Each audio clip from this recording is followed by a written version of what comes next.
And in the feature fight of the night, we got the legend Jose Aldo. He's going to be taking on Aiemann Zahabi, who is looking to break into the top 10 of the UFC bantamweight division and move into the title picture, really. I mean, this guy's been on a really nice win streak, and beating Aldo would just solidify him as a top contender.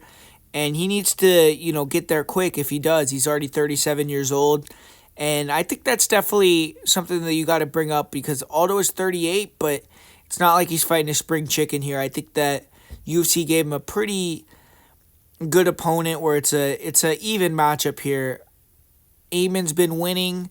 Obviously, Aldo hasn't been super active, but he came back, looked awesome against Jonathan Martinez, and then lackluster fight where Mario Batista just held him against the cage, and Aldo didn't really have that super vigor in that fight. It feel like he kind of just let himself let the clock run out, and he lost a decision there. So he's had a good vibe this week. It feels like he's hungry. He's ready to come in there and make a statement and be more aggressive and not let himself get held against the fence. And I don't think Aiemann is going to have that type of game plan. I mean, Aiemann is a lot more boxing oriented as well. So this could be a boxing fight with 4-ounce gloves on, and it could be a really, really high level one. I mean, you look at Aiemann Zahabi, the guy has some of the best defense in the UFC. I feel like I've said this in a few times now, but he reminds me of Sean Strickland a little bit with his defense.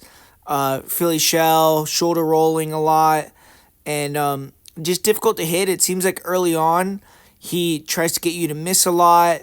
He might move around or put some pressure on you with his feints, fakes, and get you to chase him, and then just mix it up a little bit with his footwork and not throw a lot of volume. And then when you start slowing down, when you're missing him and you're not landing, he picks it up and he's throwing these big awkward hooks from crazy angles. He has a nice body kick and he has big power. I mean, we've seen him get some nice knockouts in the UFC. It doesn't look like he has necessarily that power build, but he can land shots and knock you out. But I do feel he's a little heavy on his lead leg.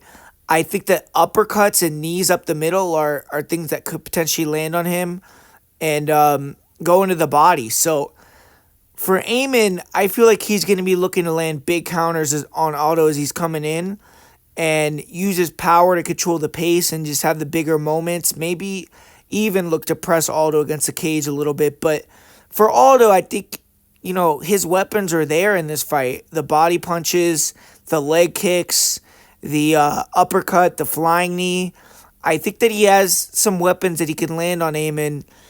But both these guys have really sharp defense. They're really hard to hit. They kind of wait for opponents to make mistakes in a lot of fights. So I could see it being a low-volume tactical fight that is a little boring and goes to decision. And I think it could be close. So I do feel like the value may be on the underdog in Aiemann.